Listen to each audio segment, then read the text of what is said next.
My name is Barcheck, and I'm the owner and frame builder at Mosaic Cycles in Boulder, Colorado.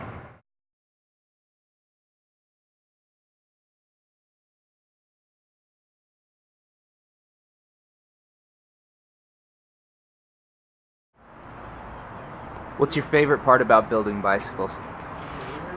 Oh man, that's a good question. My favorite part about building bicycles is it's kind of the thrill of the chase, if you will. You know, I've always got like something planned for myself, like a long list of bicycles that I want or want to make for myself, or something new that I want to try.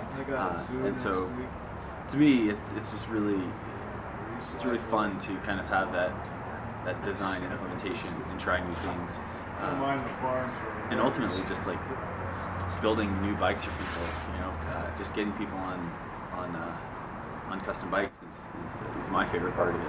Kind of that whole the end game.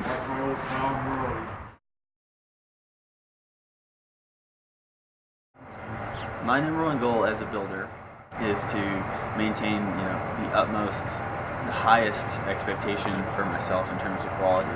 So from start to finish, when you're getting a bike, from the moment you walk into a Mosaic dealership and decide to purchase a Mosaic, to the point when you're on that bike riding, we want you to have just an amazing experience. We want you to feel super comfortable. We want you to get the bike and just be blown away by the craftsmanship, blown away by the welding, blown away by the whole design process.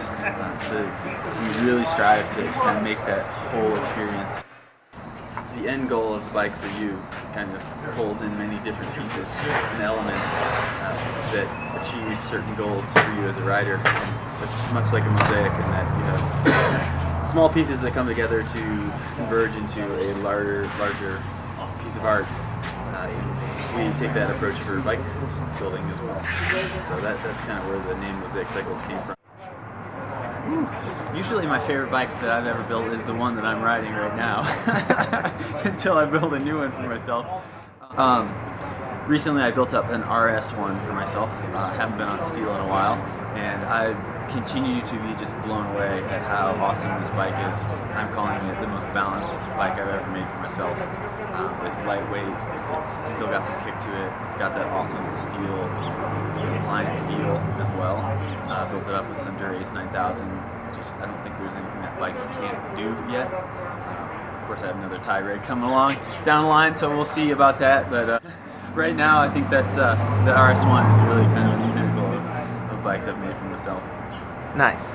You know, it's more subtle nuances, like I'm always playing around with the steering, the handling characteristics.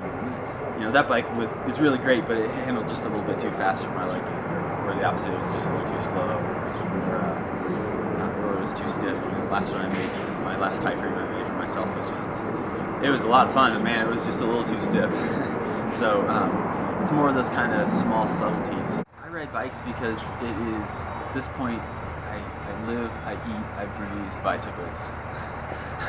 Somebody put me on a bike when I was 11, my dad, and I just took to it very naturally, and it's always been kind of my center point of my life, you know. I'm fortunate enough that I get to go to work every day and build bikes and talk about bikes and geek out on bikes and do that whole, you know, social cycling culture thing.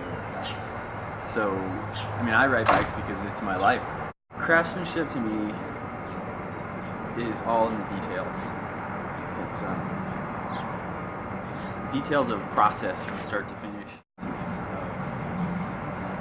From start to finish, I mean, we can talk about frame geometry up to the production of the frame itself, to the finish work on the frame. Each kind of stage of the process for me, there's a piece of craftsmanship in that. It's a certain base of knowledge of how to take certain skill sets, put them together, and have an end product of a bike. You can certainly break it down even further and start talking about, you know, TIG welding, brazing, and you know, all these other design elements that we take into account when we're building frames. But craftsmanship to me is like that holistic sense of, you know, you could be a really good welder, but you might not be a great bike designer. So your end product is not going to be quite as up to par as if you can take all those things into account. What does it mean to be made locally? Hey, we make our bikes right down the block. I mean, literally, from Pro Peloton, we're like neighbors practically. You know, we start building the frame from ground up. There's no robot, although I get called a robot every now and then as a welder, that's up there piecing together bike tubes and welding them together and spitting them out. And it's a very careful, thoughtful approach to designing, building, finishing, and delivering a frame. So it's definitely not that large factory mentality. It's one bike at a time, one builder at a time. Yeah, just the whole notion of what your bike is doing for you now and what a Mosaic Cycles could be doing for you in the future with it. Oh, well, thanks for taking the time to have a good conversation around custom bikes, and come check us out down at Pro Peloton.